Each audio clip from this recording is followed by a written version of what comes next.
ఇప్పటికిప్పుడు ఉద్యోగం అంటే ఎక్కడ దొరుకుతుందిరా అని చెప్పేసి అంటూ ఉంటాడు. నాన్న స్కూల్లో టీచర్‌గా చేయాలి అనుకుంటున్నాడు కదా! ఆ ఉద్యోగమే స్కూల్లో కాకుండా కమ్యూనిటీ పార్కులోన పిల్లలకి నీతి కథలు చెప్పినట్లుగా ఒక ఉద్యోగం ఏర్పాటు చెయ్యి మామ అని చెప్పేసి అంటూ ఉంటారు. ఆ పిల్లల తల్లిదండ్రులు డబ్బులిచ్చి అన్నట్లుగా చెయ్యి అంటూ ఉంటాడు బాలు. అలా అనేసరికి ఇప్పటికిప్పుడు పిల్లలంటే ఎక్కడి నుంచి వస్తార్రా? అయినా వచ్చినా సరే డబ్బులకి అని అంటే కొందరు వస్తారు, కొందరు రారు. కష్టం రా అని చెప్పేసి అంటూ ఉంటాడు. అలా అనేసరికి అక్కడే ఉన్న కామాక్షి అయితే అలా చూస్తూ ఉంటుంది. వాళ్ళు డబ్బులేమి ఇవ్వక్కర్లేదు మామయ్య. నేను ఇగో ఈ డబ్బులు ఇస్తున్నాను కదా! ఇదే వాళ్ళ తల్లిదండ్రులు జీతం కింద ఇచ్చారని చెప్పేసి ఇవ్వు. తర్వాత ప్రతి నెల నేనే ఈ జీతం కింద నాన్నకి ఎంతో కొంత ఇస్తూ ఉంటాను. నాన్న ఈ టైంలో ఉద్యోగం చేయాలని అంత అవసరం లేదు మామయ్య అని చెప్పేసి అంటూ ఉంటాడు.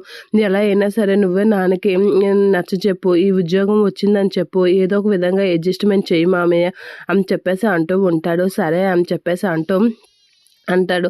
అయినా ఎందుకురా ప్రతి నెల నువ్వివ్వడం మీ నాన్నకి శాలరీ కింద? అదేదో నువ్వే ఇవ్వచ్చు కదా అని అనేసరికి మా నాన్న ఉద్యోగం చేయాలి అనుకుంటున్నాడు. ఉద్యోగం చేయాలి అనుకున్నప్పుడు ఖచ్చితంగా మా నాన్న ఈ వయసులో కష్టపడడం నాకు ఇష్టం లేదు. కాబట్టి అలా అని తన నిర్ణయాన్ని ఆపలేను. కాబట్టి ఇదే నాకు మంచి పరిష్కారం అనిపించింది మామయ్య. ఖచ్చితంగా నువ్వే నాకు హెల్ప్ చేస్తావు అని అనేసరికి సరేలేరా ట్రై చేస్తాను అని చెప్పేసి అంటూ ఉంటాడు. ఇక బాలుని చూసి మురిసిపోతూ ఉంటాడు. మమ్మల్ని అంటారు, చాలామంది అంటారు కదన్న మామయ్య, మా నాన్న మా హీరో అని. నిజంగా వాళ్ళందరికీ ఏమో కానీ నాకు మాత్రం మా నాన్న నాకు హీరో మామయ్య. అందుకే మా నాన్న ఈ వయసులో కష్టపడడం నాకు ఇష్టం లేదు అని అనేసరికి, ఇంతగా నువ్వు చెప్పాక ఎందుకు చెప్పడు? ఖచ్చితంగా చెప్తారులేరా, నువ్వేం కంగారు పడుకో అని కామాక్షి చెప్పేసరికి బాలు అక్కడి నుంచి వెళ్ళిపోతూ ఉంటాడు.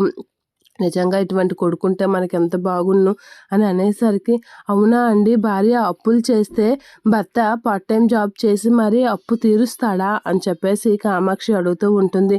నీకు ఇలా అర్థమైందా అని అనుకుంటూ ఉంటాడు వాళ్ళ ఆయన.